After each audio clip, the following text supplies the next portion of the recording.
بسم اللہ الرحمن الرحیم۔ السلام علیکم۔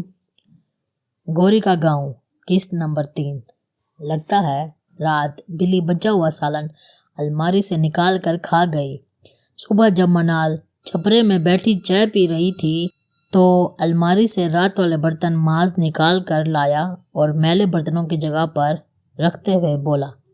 منال تپ گئی لیکن بولی کچھ نہیں۔ آج بھی چائے نوری نے آ کر میرے جاگنے سے پہلے بنائی، تم تو گھوڑے گدھے بیچ کر سو رہی تھی، معاذ نے آنکھ کے سامنے بیٹھتے ہوئے کہا اور ہاتھ سینکنے لگا۔ نوکر ہوں اس جن کی، جیسے چائے بناؤں، کھانا بناؤں، چوزے سنبھالوں، منال نے دل میں کہا۔ وہ چائے پی رہی تھی پیالی میں، اس سے چائے پی نہیں جا رہی تھی۔ میرا جہیز کہاں ہے؟ تایا اور چچا جان کو دینا ہی ہوگا تو جوڑوں میں مجھے رخصت کر دیا۔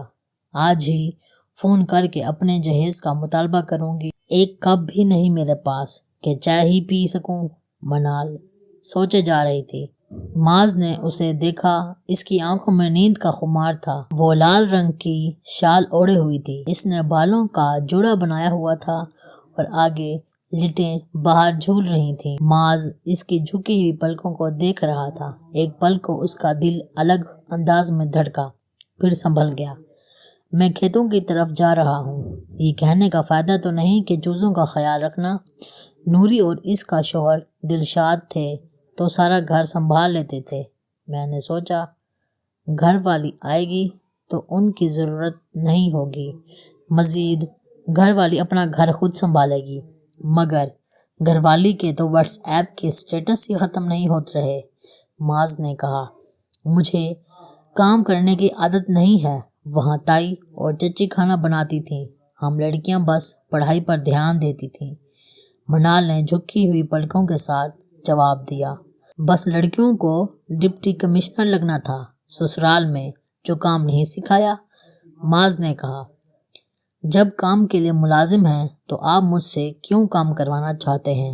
آپ افورڈ کر سکتے ہیں۔ منال نے کہا، جب بیوی نہیں تھی، کوئی بہن یا بھابھی بھی نہیں تھی تو نوری اور دلشاد کو ملازم رکھا۔ وہ میرے کھیتوں میں کام بھی کرتے ہیں۔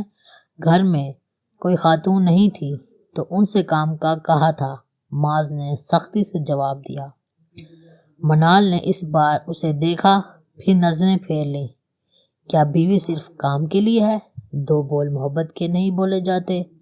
موصوف سے تعریف نہیں کرتے بیوی کی؟ بس کام، کام اور کام، منال دل میں کہتی جا رہی تھی۔ میں جا رہا ہوں، دوپہر کے کھانے میں پراٹھا بنا لینا اور انڈا بھی، لسی نوری لے کر آئے گی۔ پراٹھا بنانا آتا ہے نا؟ معاذ نے کہا۔ منال نے غصے سے اسے گھورا لیکن بولی کچھ نہیں۔ پھر اس کے جانے کے بعد اس کی نقل اتارنے لگی، پراٹھا بنا لینا۔ معاذ کے جانے کے بعد اس نے کوشش کی آٹا گوندنے کی، لیکن آٹا عجیب ہی ہوتا جا رہا تھا۔ اتنے میں نوری آ گئی۔ رہنے دیں، آپ سے نہیں ہوگا، میں کر دیتی ہوں، نوری نے کہا۔ لیکن وہ معاذ، منال نے پریشانی سے کہا، صاحب ابھی کھیتوں پر گئے ہیں، وہاں ڈیرے پر سب جمع ہوتے ہیں، گاؤں والے، سمجھو محفل لگی ہوتی ہے، باتیں، چائے وغیرہ۔ اب وہ دوپہر کو ہی آئیں گے، ان کو پتہ بھی نہیں چلے گا، نوری نے کہا اور آٹا اس سے لے کر گوندھنے لگی۔ میں روز کھانا بنا دیا کروں گی، ماں صاحب کو پتہ ہی نہیں چلے گا۔ بس وہ کیا ہے نا، ہمیں چینی، چائے کی پتی، نمک، کبھی آٹے کی ضرورت پڑتی ہے۔ آپ مجھے پیسے نہ دو، بس راشن دے دیا کریں، کبھی تھوڑی سی چینی، کبھی تھوڑا سا تیل، آلو، پیاز، ٹماٹر، میری اجرت یہی ہے۔ مجھے ضرورت بھی انہی چیزوں کی ہے، نوری کہتی جا رہی تھی۔ واہ، یہ تو اچھا ہے، پیسے تو میرے پاس ہیں نہیں اور جن مجھے دے گا نہیں پیسے، اور میں مانگوں گی نہیں، اس سے یہ کام آسان ہے، کام بھی ہو جائے گا اور معاذ کو لگے گا کہ سارا کام میں کرتی ہوں۔ یہ سارا سامان تو گھر میں بہت پڑا ہے، منال نے دل میں سوچا۔ نوری نے پراٹھے بنائے، انڈا منال نے خود بنایا۔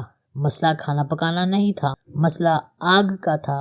جو منال سے نہیں جل رہی تھی۔ جل بھی جاتی تو پھر بجھ جاتی۔ نوری نے اسے آگ جلانے کا طریقہ بتایا۔ آپ سلنڈر منگوا لیں، اس میں آپ کو آسانی ہوگی، نوری نے صلاح دی۔ معاذ کے آنے سے پہلے نوری اپنے گھر چلی گئی۔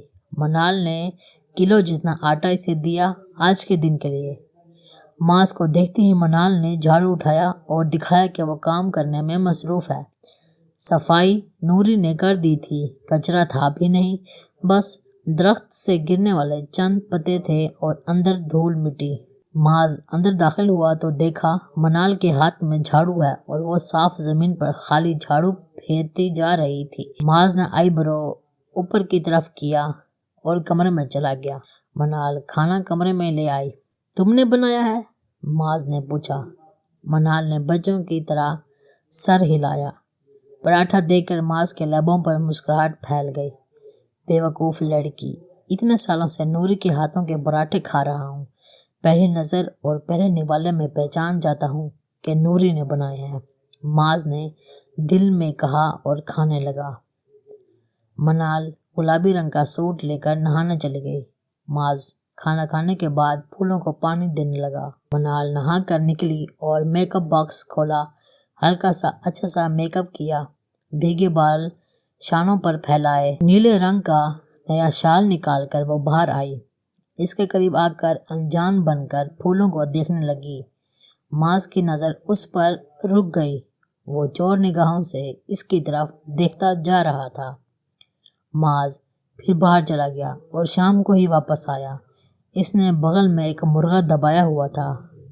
حکم صادر ہوا کہ مرغے کی آؤ بھگت اب اس کی ذمہ داری ہے۔ توبہ ہے، اب یہ منوس مرغا بھی سنبھالنا پڑے گا، وہ غصے میں بولی۔ مرغی تو چوزوں سمیت ڈیرے میں شفٹ کر لی گئی تھی، اب منال کو اس مرغے کے نخرے اٹھانے تھے۔ رات کو سردی بڑھنا شروع ہو گئی تو منال چھپرے میں آ گئی اور آگ جلانے لگی۔ آگ جلانا اسے نوری نے سکھا دیا تھا، لیکن پھر بھی اس سے آگ نہیں جل رہی تھی، بار بار دھواں اٹھ رہا تھا۔ اس کو غصہ آ گیا، اس نے لکڑی پھینک دی اور غصے سے اٹھ کھڑی ہوئی تو سامنے سے آتے ہوئے معاذ سے ٹکرا گئی۔ اف، دیکھ کر نہیں چل سکتی؟ معاذ اسے کندھوں سے پکڑ کر بولا۔ منال اس غیر متوقع ٹکر کی وجہ سے ڈر گئی تھی اور بس اس کی آنکھوں میں دیکھے جا رہی تھی۔ وہ اسے ہلکا سا جھٹکا دے کر بولا، چلو اندر، رات بہت ہو گئی ہے۔ معاذ اس کا ہاتھ پکڑ کر آگے بڑھا۔ منال کھینچتی چلی آئی۔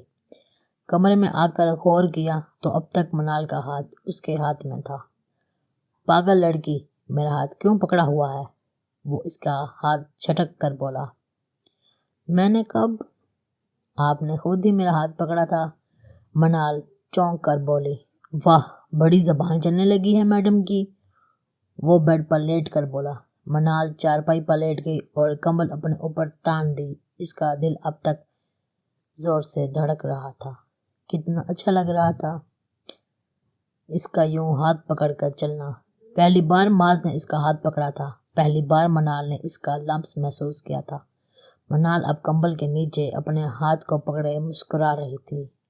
ایسا ہی کچھ حال معاذ کا بھی تھا، اس نے بھی یہ لمس پہلی بار محسوس کیا تھا۔ معاذ نے اٹھ کر بتی بجھا دی۔ اب وہ کروٹ بدل رہا تھا، بار بار دن ہی گزرتے چلے گئے اور منال سوچ رہی تھی کہ معاذ نے آخر شادی کیوں کی تھی جب اسے منال سے کوئی سروکار نہیں تھا۔ ایسا بھی ہو سکتا ہے وہ مجھ سے شادی کے لیے راضی نہیں تھا اور چچا نے زبردستی کی۔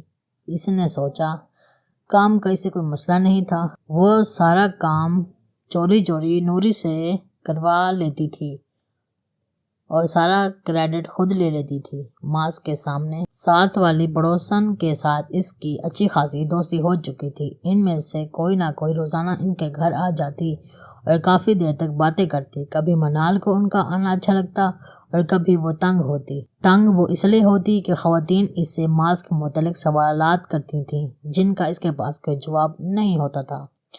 اس کے گھر میں کافی درخت تھے اور ان میں چڑیا، بلبل، فاختہ اور کچھ پرندے بھی تھے جس کا نام یہ نہیں جانتی تھی۔